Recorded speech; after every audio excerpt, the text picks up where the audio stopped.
Louvado seja o nosso Senhor Jesus Cristo e sua Mãe Maria Santíssima. Para sempre sejam louvados.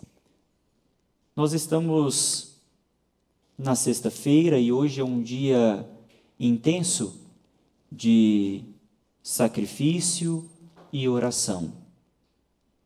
Hoje a Igreja nos convida a oferecer a nossa vida em sacrifício com Cristo.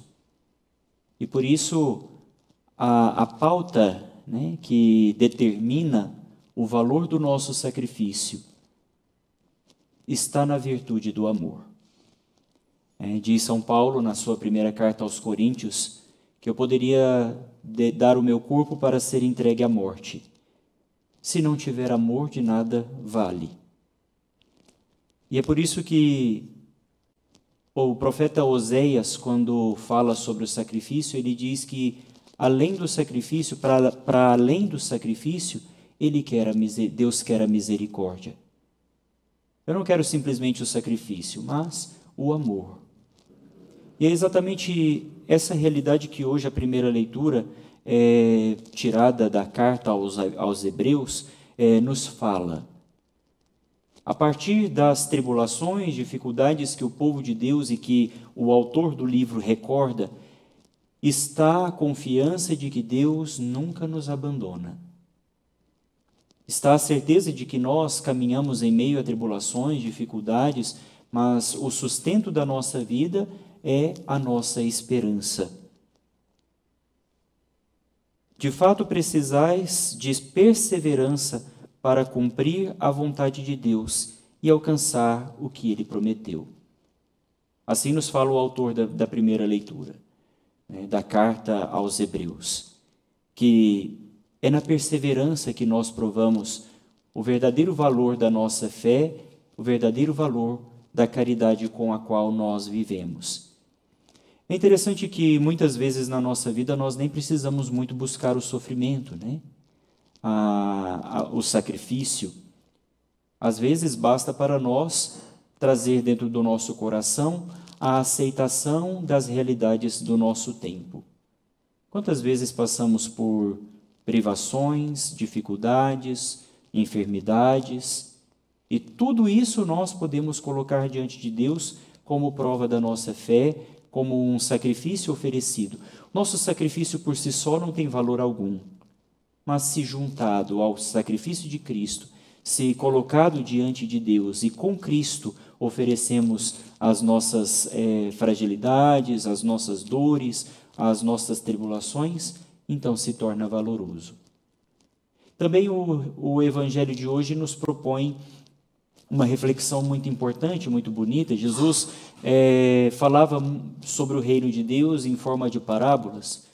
Falar sobre as coisas do céu, coisas que ao nosso entendimento muitas vezes se torna incompreensível, Jesus falava de uma forma que todos podiam compreender, por meio de parábolas. E hoje Jesus conta para nós duas parábolas muito importantes para a compreensão sobre o reino. O reino de Deus é comparado com um homem que lançou sementes na terra.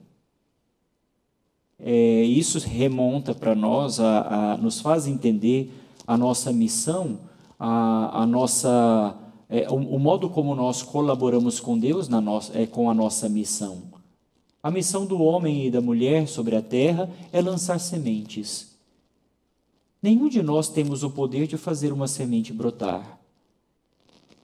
É um conjunto de tantas coisas para que a semente brote. A semente precisa ser boa, a terra precisa ser preparada e, acima de tudo, um Deus que é Senhor da vida e que faz germinar. Mas nenhuma dessas coisas está no nosso poder, apenas o poder de jogar sementes. Por isso, o reino de Deus, de fato, se espalha, ele tem essa força. Ele é uma semente que, lançada na terra, tem o poder de germinar. Mas se não for lançada na terra, pouco provável que se espalhará sobre a terra. Por isso, o reino de Deus depende de nós. É como uma condição de colaboração. É Deus que faz nascer a vida, mas somos nós que lançamos as sementes para que Deus possa produzir a vida. Isso me faz lembrar, por exemplo, entre um homem e uma mulher, dentro de uma família, que pelo ato conjugal geram uma vida. É colaboração do homem, é colaboração da mulher, mas quem faz nascer, quem faz crescer, quem faz ter a vida é Deus. Na fecundação, Deus é sempre criador. Quando um óvulo é fecundado, Deus é criador daquela alma, e é por isso que a igreja, diante de questões como a do aborto, por exemplo, sempre se posiciona em favor da vida, do princípio até o seu declínio natural. Do princípio, e isso significa desde a concepção, há uma pessoa humana que Deus fez nascer, que Deus criou, porque embora com a colaboração dos homens, é Deus o Criador e Senhor da vida. O reino de Deus é também comparado a uma semente de mostarda, menor das sementes das hortaliças. Mas quando é jogada na terra e ela brota e nasce, é tão grande, se torna um arbusto tão grande, que os pássaros do céu vêm aninhar-se debaixo de sua sombra. Assim também é o reino de Deus. Parece muito pequeno, podemos pensar que a fé cristã é a menor de todas, em proporção à totalidade da população mundial.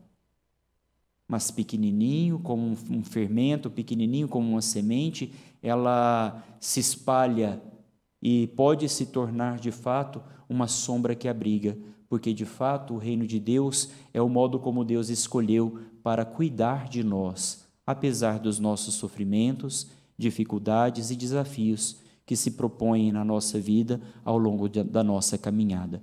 Portanto, perseveremos na fé, perseveremos no amor de Cristo, perseveremos na esperança. Louvado seja o nosso Senhor Jesus Cristo. Para sempre seja louvado.